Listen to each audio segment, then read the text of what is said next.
So I've been thinking a lot about the men that I admire, and they seem to have two traits in common. So I'm going to go to my room and I'm going to share these traits in more detail. So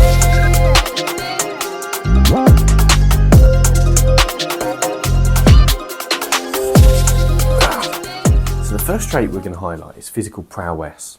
This isn't a new thing that I'm going to say. People have been saying it for ages. Joe Rogan, Jocko Willink, whoever it is. It's important to train in something. It's important to build the physical faculties of your body so you can be strong, so you can defend yourself, so you can defend other people as well, so you can protect and be resourceful, and you can be like a hunter-gatherer, like our ancestors used to be. So go and train calisthenics, go train jiu-jitsu, go train something that you're actually interested in, because the more you can find joy in your training, it should be hard, it should challenge you as well, it should give you that uncomfortable feeling, and there will be days at least once or twice a week where you're like, oh, I don't want to go to the gym today, or oh, I don't want to go train. But those are the days which are most important for you if you can push past that initial resistance. So build strength, build stamina, build combat, train in something, be able to throw a punch so you can defend yourself, because people will test you in life, especially as a man.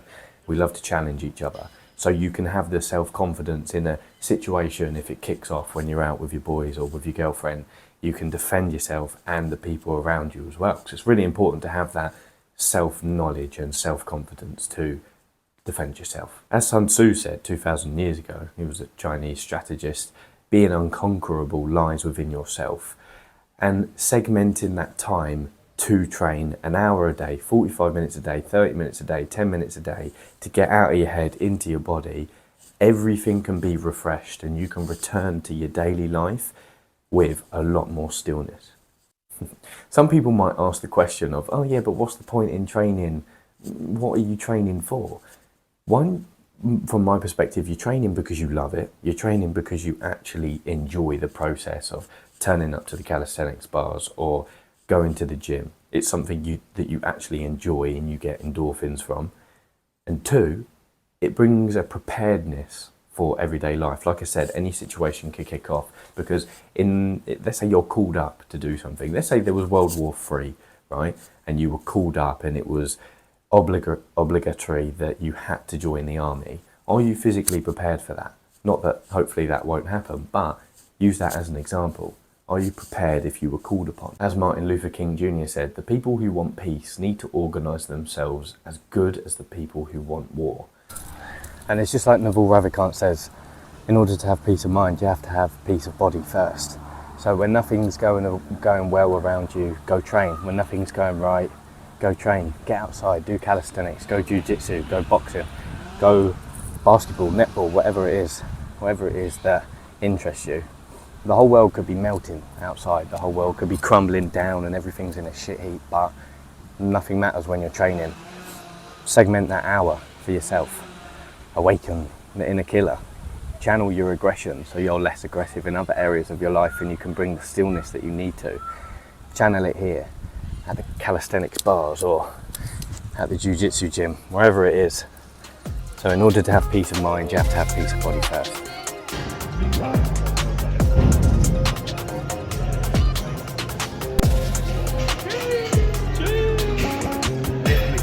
Lift McGee.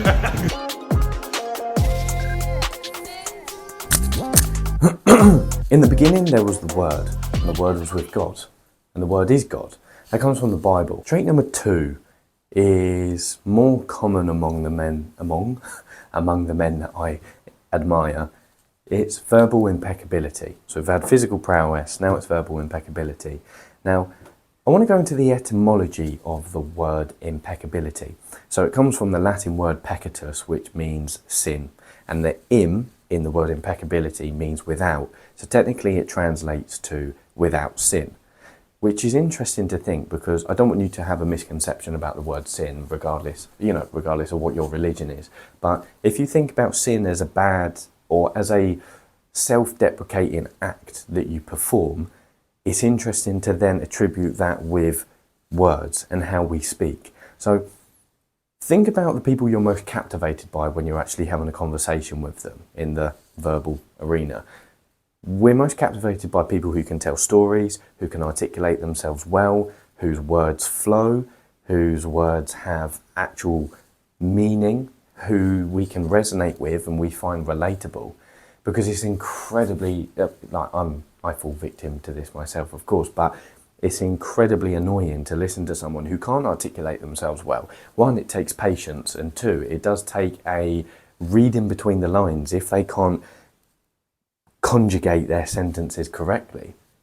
Anyone who's started learning a language can resonate with this as well. It's incredibly hard, and it's incredibly rewarding when you can actually articulate yourself in another language, because it is quite hard. So people who are like, I don't know, just like, it is really annoying. So give yourself opportunities to practice your verbal articulation, whether it's writing is a very good way to articulate your thoughts. Standing in front of a camera and talking to a whole channel on YouTube is one of them. And hopefully I'm doing all right, we'll see. But pay attention to the people that you actually admire when you're talking to them and why. And you'll start to notice that they have a certain fluidity within the way that they talk. And if you look at history, there's plenty of examples of when people use the word for a bad intent. For example, the biggest one is Hitler. He manipulated a whole nation based on his oratory skills and his word to get them to perform extreme acts of terror. Now, a lot of people would sit there and think, oh yeah, but I would be the one who would stand up against everyone. It's like, no, you don't understand how powerful the word is and how powerfully people can manipulate you with their word. Because one of the best things I learned from Jordan Peterson is a lot of the time we use the word in order to get what we want and to manipulate the world into the structures that we want, for example. But that only warps our reality, especially if you're lying. What is better is to articulate your truth. What he says is articulate yourself and pay attention while you're talking, and you should feel the ground solidify from underneath you, so you feel stronger. Don't say things that make you feel weak.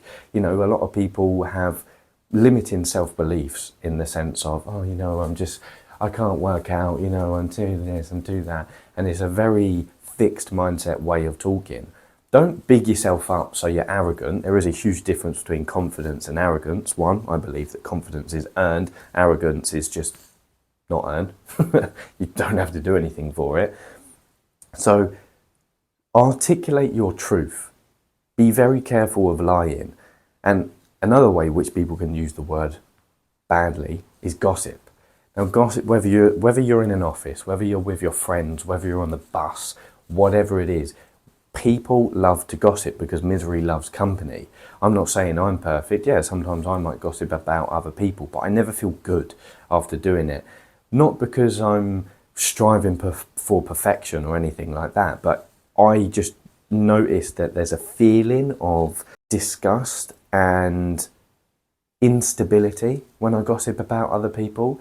However, there's a difference between gossiping about other people and holding other people accountable when they're not in the room in order to then focus on a solution, I think. So, for example, you can talk about one of your colleagues and strategize a way to bring something up with them.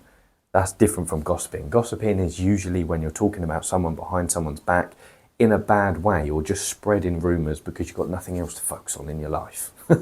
Ooh, that was a bit strong. One last thing about gossip. It's like a computer virus, in the sense of you might not notice it's there, but over time, the more you gossip, the more you use the word badly for yourself, the more you'll start to feel off and you'll start to feel like you can't actually function. And you might not know why, because it probably is a seed that's been planted long ago. But talk in a way that makes you feel stronger. Talk so the ground is solidified underneath your feet. Something I learned from the 4 agreements, because the first agreement actually is be impeccable with your word. Our mind is like fertile ground for seeds, and we plant those seeds through our words. You can either be ready for a seed to plant, which is why, if you're not ready for a lesson, you won't learn it. It's like if you're not ready for a verbal explanation, then you won't be able to plant the seed in your mind. So you've got to reflect on the way that you speak and see whether it's making you into a stronger person. See whether it's aiding the people around you. And also articulate yourself clearly. to others as clearly as you possibly can.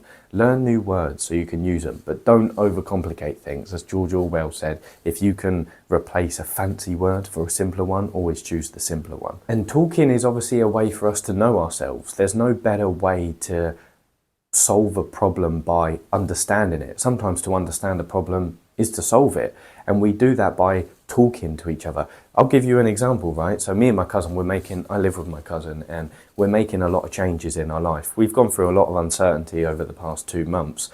Exciting uncertainty, because there's a lot of options ahead of us, and we've found immense benefit. You know, I'll speak for myself, for him as well. Hopefully he can attest to this if he comes through the door with croissants, because that's what he's eating now.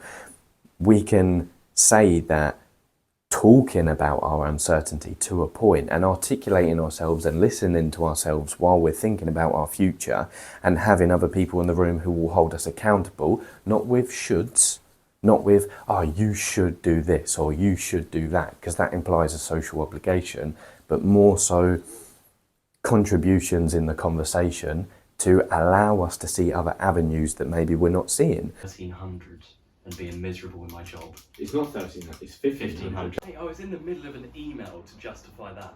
It's crazy. Okay, well that's not happening. That's not happening. What's not happening? Yeah. So this is last month. Because our intent is manifested through our word. We manifest what we actually want and who we are, how we speak. We construct our world word by word, which is why it's important. It's not like you have to be so incredibly articulate and fancy every time you talk, but talk in a way which you can understand yourself, and talk in a way which other people can resonate and understand you as well. The word is the most powerful tool you have as a human. It is the tool of magic. But like a sword with 2 edges, your word can create the most beautiful dream, or your word can destroy everything around you. One edge is the misuse of the word, which creates a living hell.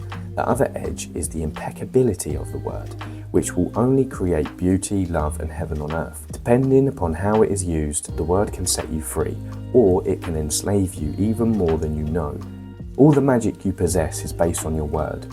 Your word is pure magic, and misuse of your word is black magic. Impeccability of the word will also give you immunity from anyone putting a negative spell on you. You will only receive a negative idea if your mind is fertile ground for that idea. When you become impeccable with your word, your mind is no longer fertile ground for words that come from black magic. Instead, it is fertile for the words that come from love. You can measure the impeccability of your word by your level of self-love. How much you love yourself and how you feel about yourself are directly proportionate to the quality and integrity of your word. When you are impeccable with your word, you feel good, you feel happy and at peace. Everything clarified and articulated becomes visible. Say what you mean so that you can find out what you mean. Act out what you say so you can find out what happens. Then pay attention. Note your errors, articulate them, strive to correct them. That is how you discover the meaning of your life. That will protect you from the tragedy of your life. How could it be otherwise?